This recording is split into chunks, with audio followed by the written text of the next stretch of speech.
আসসালামু আলাইকুম। সবাই কেমন আছেন? আশা করছি সবাই সুস্থ আছেন, ভালো আছেন। আলহামদুলিল্লাহ আমরাও ভালো আছি। আবারও নতুন একটা ব্লগ ভিডিওতে ওয়েলকাম জানাচ্ছি। আশা করছি আপনাদের কাছে ভালো লাগবে। আমি যে সকালে কিন্তু অন্যান্য কাজ যেভাবে করি সেভাবেই সবগুলো কাজই করে ফেলছি। করে নিয়ে যে মেয়েদের খাবার আজকে হচ্ছে রাত্রে ভাত ছিল, ঠান্ডা ভাত। ভাত ছিল বিধায় আমি আর রান্না করিনি। তো তরকারিও আছে, মেয়েরা তরকারি দিয়ে খাবে না। তো ভাবলাম কি করব? এই যে ফ্রাইড রাইস করে দিই একটু, একদম মানে সস্তা। তো একটু ঝাল পেঁয়াজ কাটলাম, কেটে একটু তেলের পাত দিয়ে একটু নাড়লাম, নেড়ে মানে ব্রাউন কালারের একটু কম হলো যখন, তখনই আমি 2টা ডিম ভেঙে দিয়ে দিলাম। 2টা ডিম ভেঙে দিয়ে যখন একটু ব্রাউন কালারটা হয়ে গেছে, তখন ভাতগুলো দিয়ে আমি নাড়াচাড়া করে এভাবে করে এই যে 2টা মেয়েকে খেতে দিলাম। যে আমার মেয়েরা কিন্তু খুব মজা করে ভাতটা খেয়ে নিয়েছে। আর আমি ওটা খাওয়ার পরে আমার বাচ্চা আছে, যে বাচ্চাগুলোর খাওয়া দাওয়া করাইছি, ওদের মাছ রান্না করছি, মাছ রান্না করে ওদের খাওয়াইছি, খাওয়াই রেখে তারপরে কিন্তু আমি দুপুরে রান্না করার জন্য চলে আসছি। এই যে এখানে ঝাল পেঁয়াজ একটু পরিমাণ মতো তেল দিয়ে এরপরে নাড়াচাড়া একটু করলাম, করে নিয়ে তারপরে যে মানে রসুন পেঁয়াজ আর একটু শুকনো মরিচের গুঁড়া দিয়ে আমি একসাথে এর পেস্টটা করে নিয়েছি। করার পরে এটাও দিয়ে দিলাম, দিয়ে একটু মশলাটা ভালো করে একটু নাড়াচাড়া করে একটু পরিমাণ মতো যে লবণ দিলাম। লবণটা দিয়ে আমি এখানে জিরা আর একটু হলুদের গুঁড়ি এটাও দিয়ে দিলাম, দিয়ে মশলাটা ভালো করে একটু নাড়াচাড়া করলাম, করে একটু কষানো মতো হয়ে গেল যখন, তখন একটু পানি দিয়ে দিব। এই পানিটা একটু মানে খুব বেশিও দিইনি, আবার যে খুব কম দিছি সেটাও না। এর মধ্যে আমি যে মাছটা ধুয়ে রাখছি সেই মাছগুলো এবার দিয়ে দিলাম, দিয়ে একটু ভালো করে এপাশ আর ওই পাশটাই উল্টিয়ে দেবো, যাতে গায়ে হচ্ছে হলুদের রঙটা জড়িয়ে যায়। না হলে পরে কিন্তু সাদা সাদা ভাব হয়ে থাকে, দেখতে কিন্তু একেবারেই ভালো দেখায় না।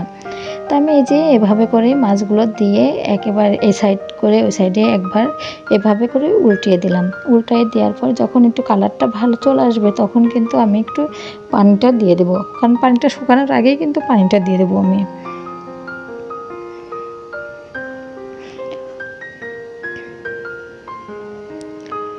এই যে এখন হচ্ছে পানিটা দিয়ে দিলাম। এই পানিটা দিলে পরে এইটাই হচ্ছে আমি একদম সিদ্ধ হয়ে যাবে, আবার হচ্ছে ঝোলটাও এইভাবে করে রেখে দেবো এই পানিতেই। আর তখন পানিটা একটু বেশি দিন এই জন্যই যে হচ্ছে গায়ে একটু বেশি পানি হয়ে গেলে পরে না গায়ে একটু হলুদ মানে কালারটা জড়াইতে একটু দেরি লাগে। এই যে আমি কিন্তু এতটুকুও হচ্ছে একটু ঝোল রাখছি, কারণ এতটুকু যদি না রাখি তাহলে কিন্তু আমাদের খাওয়াটা হবে না, এই জন্য একটু এমন করেই রাখছি। তা মাশাল্লাহ খাইতে কিন্তু অনেক সুন্দর লাগছিল তরকারিটা। আর এইখানে যে মাছের যে এইগুলো পেটিগুলো মানে মানে নাড়ি পেটির ভিতরে যে নাড়িগুলো থাকে, তেল চর্বি যে তারপর হচ্ছে যে গিলা এগুলো থাকে কলিজাগুলো, ওইগুলো ছিল। তা আমি নাড়িগুলো তো সব বেছে ফেলে দিয়েছি, দিয়ে নিয়ে যেই মানে তেলটা ছিল, তারপর হচ্ছে এখানে কলিজা ছিল, ওইগুলো নিয়ে ভালো করে ধুয়েছি। ধোয়ার পরে একটু তেলের পর দিয়ে একটু নাড়াচাড়া করলাম, করে এখানে ঝাল পেঁয়াজটা দিলাম, একটু জিরা দিয়েছি, পরিমাণ মতো লবণ হলুদ দিয়েছি। দেওয়ার পরে কিন্তু আমি এখানে যে উস্তে আর আলুটা দিয়ে এটা ভাজি করব। এই ভাজিটা খাইতে কিন্তু অনেক মজা। আর এই পেটিটা দিয়ে যে কোনো হচ্ছে ভাজি করলে বেশি ভালো লাগে আমার কাছে মনে হয়।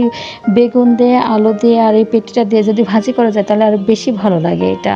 তা আমি এটা হচ্ছে সব রকম করে সব কিছু দিয়েই ভেজে দেখছি, তো আমার কাছে বেগুনটা দিয়েই বেশি ভালো লাগে। আর যাই হোক এই উস্তে দিয়ে এটা দিয়ে ভাজি করে খাইলেও কিন্তু অনেক মজা লেগেছে, অনেক ভালো হয়েছে এই ভাজিটা খাইতে।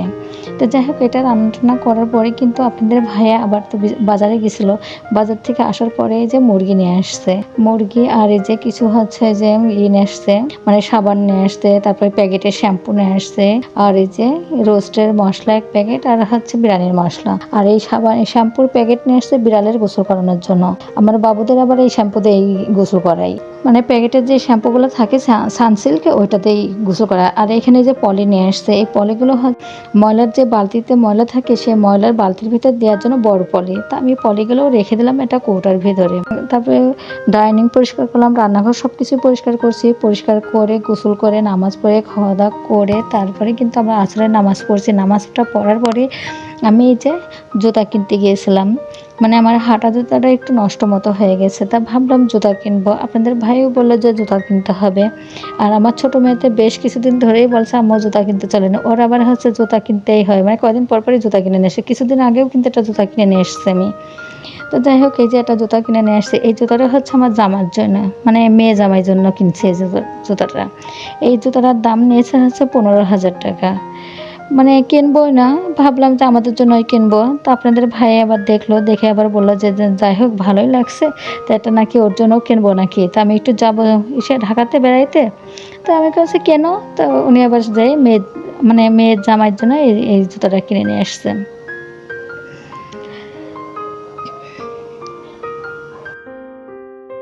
আর এই যে এই জুতাটা দেখছেন, এই জুতাটা কিন্তু আমার জন্য নিয়ে আসছি।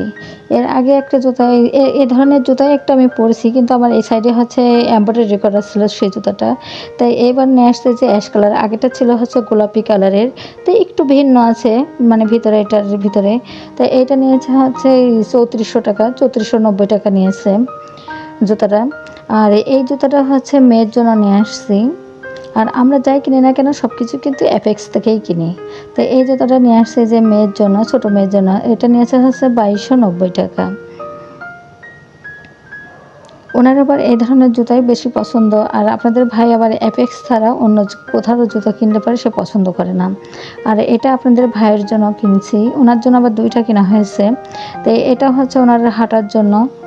আর মানে থাকতে থাকতে বেশিরভাগই কেনা হয় এমনিতে। আর যখন কেনা হয় আমার জুতা টুতা, তখন কিন্তু আমি একবারেই যেয়ে কিনে নিয়ে আসি, ৪টা ৫টা করে জুতা কিনে নিয়ে আসি এমনভাবে। যাই হোক ওই জুতাটা নিয়েছে হাঁটার জন্য আপনাদের ভাইয়ের জন্য, ওইটা হচ্ছে ৪৯৯০ টাকা। এটাও আপনাদের ভাইয়ের জন্য কেনা। এটা হচ্ছে মাঝে সাঝে যখন বাইরে টাইরে বের হয় তখন এই জুতাটা কিনে আসছে ওইটার জন্য। এ ধরনের জুতা আরেকটাও আছে ওনার। তো একটু মানে রানিং পড়ছে তো, একটু নষ্ট নষ্ট ভাব হয়ে যাচ্ছে, সেজন্য বললা যে আরেকটাও যেয়ে কিনে নিয়ে আসি। তো এই যে একসাথে যেয়ে কিনে নিয়ে আসলাম। এটাও নিয়েছে হচ্ছে ৪৯৯০ টাকা। যাই হোক জুতাগুলো কেমন হয়েছে একটু কমেন্ট করে জানিয়েন। আর আমার গত ভিডিওতে আমি এই যে বলেছিলাম যে সাবস্ক্রাইবার কেটে যাচ্ছে, ওয়াচ টাইম কেটে যাচ্ছে, আমার কিছু কিছু আপুরা বলেছে আপু মন খারাপ করো না, এটা এমনই হয়, আমাদেরও এরকম কেটে নিচ্ছে, কেটে নেয়, তারপরেও হাল ছাড়া যাবে না, মানে চালিয়ে যাও।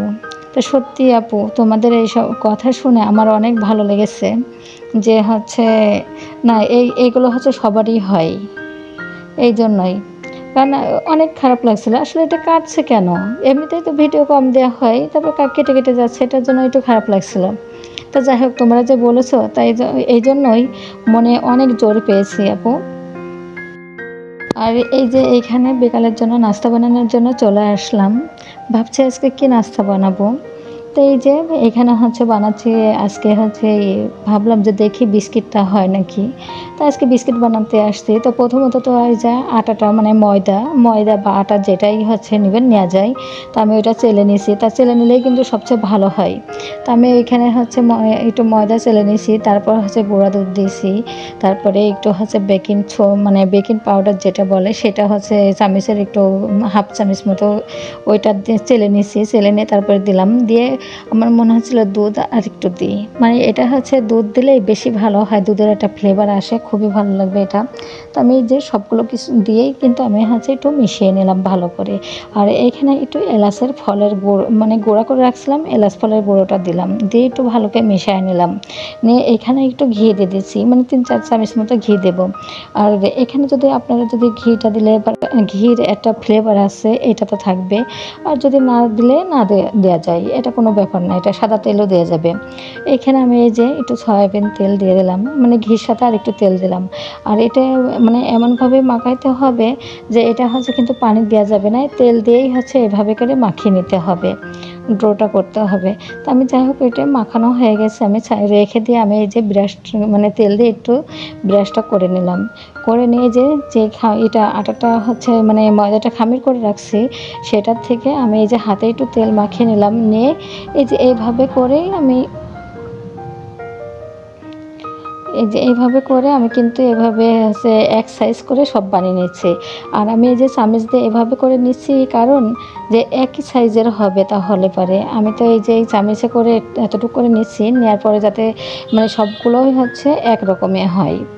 তো হচ্ছে আপনারা কিছু মনে করেন না, এর ভিতরে অনেক ব্যাক সাউন্ড আছে, মানে এই কথা বলতে বলে অনেক শব্দ হচ্ছে। আর আমার নিচে তো অনেক দোকানপাট আছে, গাড়ি চলে, মানে রিক্সা ভ্যান সবই চলে এখানে, এই জন্যই শব্দটা মানে ব্যাক আওয়াজ আসে বেশি। যাই হোক আপনারা হচ্ছে ক্ষমা দৃষ্টিতে দেখবেন। এই যে এইভাবে করে কিন্তু আমি সবগুলোই হচ্ছে বানিয়ে নিচ্ছি। তো যারা আমার ভিডিওটি দেখছেন তারা একটা লাইক দিবেন, কারণ আপনাদের একটা লাইক আমাকে আরও একটি নতুন ভিডিও বানাইতে উৎসাহিত করবে। আর আমার ভিডিও যদি আপনাদের কাছে একটুও ভালো লেগে থাকে তাহলে সাবস্ক্রাইব করে পাশে থাকবেন। বেল বাটনটি অন করে রাখলে আমি যে ভিডিওটাই দিব না কেন আপনাদের কাছে নোটিফিকেশন চলে যাবে। এই যে আমি এভাবে করে কিন্তু সবগুলোই একসাথে করে সবগুলোই বানিয়ে নিয়েছি। আর এটা একটু বড় হয়েছে কারণ লাস্টেরটা তো লাস্টের মানে যতটুকু ছিল ততটুকু দিয়েই সবগুলো বানিয়ে ফেলেছি, মানে বানিয়ে ফেললাম, একটু বড় হয়েছে। আর একটা ছোট্ট একটা চামিচ নিয়ে এই যে আমি মাঝখানে একটু ঠাসা দিয়ে একটু দাবিয়ে দিচ্ছি, দেওয়ার পরে এখানে কিশমিশ দিয়ে আমি এটাই করছি। আপনারা চাইলে এখানে কিশমিশ নেই, এখানে বাদামও দিতে পারেন, তারপরে যে চেরি আছে চেরিটা দেওয়া যায়, সব কিছু দেওয়া যায়। এটা কিন্তু একদম অল্প সময়ে এই বিস্কিটটা বানানো যায়, মানে চা বানাইতে যতটুকু টাইম না লাগে এই বিস্কিটটা বানাইতে ততটুকু টাইম লাগবে। আর আমার এই বিস্কিটটা বানাইতে কিন্তু হচ্ছে আমি 4 মিনিট মতো আমি একটু করছিলাম, চুলার পর দিয়েছিলাম হালকা আছে, কিন্তু আমার এটা একটু আশা আশা মতো হয়ে গেছে।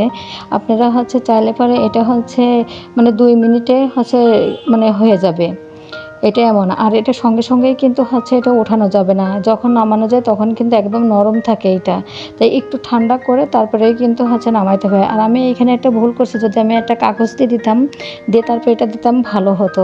আর আমি যে সুন্দর একটা মানে শেপ করছিলাম সেই শেপটা হয়নি, কারণ অনেকক্ষণ ধরে চাল হয়েছে তো, মানে একটু হয়ে গেছে ফুলে একদম এদিকে এদিকে চলেছে, কিন্তু খাইতে কিন্তু অনেক সুন্দর লেগেছে, অনেক মানে ভালো লেগেছে। আপনাদের ভাইয়ের কাছে তো অনেক ভালো লেগেছে, তা বললো যে এখন থেকে আর বিস্কিট কিনবো না, তুমি এভাবে করে প্রত্যেকটা মানে শেপ ফুরে গেলে আমার এভাবে করে বানিয়ে দিও।